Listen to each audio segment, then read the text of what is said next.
In this video, we're going to take a look at optimization and basically tools within the operating system that can allow us to optimize our entire system.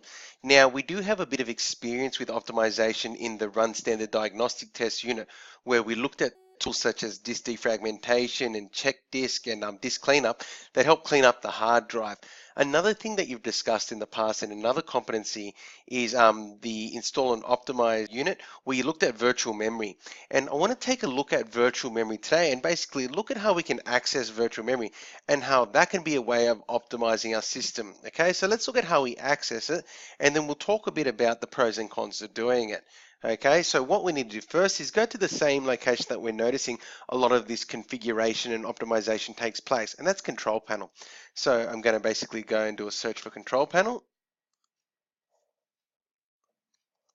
Okay, there it is. And then on my list now, I'm actually going to go to System. Okay, and this is where it's located here. So I'm going to go System, and then I'm going to go to Advanced System Settings. Okay, here I've got a whole range of things that have just popped up. Okay, under Performance, and that's obviously what we're talking about with optimization. We're talking about performance. I'm going to go Settings, and then I'm going to click on the Advanced tab here once again, and down here you can see virtual memory, and it basically defines it straight away. A paging file is an area where the hard disk allows Windows to use basically the hard drive as if it was RAM. Now, if it's a hard drive in the case of my computer, but some computers run solid state drives as well. And that's a factor that needs to be considered when doing this, okay, what I am actually running as my secondary storage location on my system. So I'm going to go Change. Okay, now as you can see here, I've got nothing selected. I've got it automatically set up by my system and it's self-managed, and I'm quite happy with that. I don't really want to muck around with this because I know that I do have a pretty standard hard drive running on this system, and I don't really want to put too much pressure on it.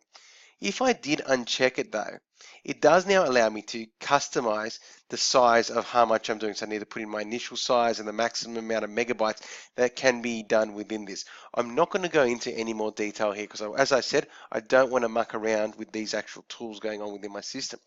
But there are factors you need to be considering that could potentially allow you to optimize your system if you are running like a larger sized hard drive or more so a solid state drive. If you are running a solid state drive in conjunction with your RAM, it is a lot less seamless in performance the use of virtual memory because they are both flash drives. So basically you can use probably a larger percentage of your actual solid state drive in conjunction with your RAM to give you a larger RAM capacity. Okay, it probably won't slow down your computer as much, but there are long-term effects. The constant reading and writing to your solid-state drive could potentially damage it and lead it to failure in the long run.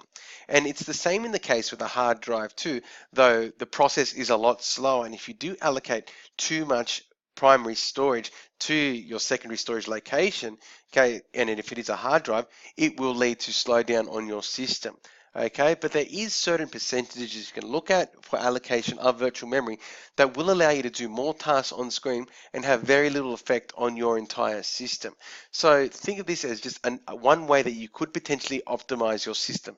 You need to know specifically how much RAM your system is running, and if you do need a bit more RAM, okay, and you are going to use this virtual memory technique, you need to know what type of hard drive you're running, what type of secondary storage you're running. Is it a hard drive or a solid state drive?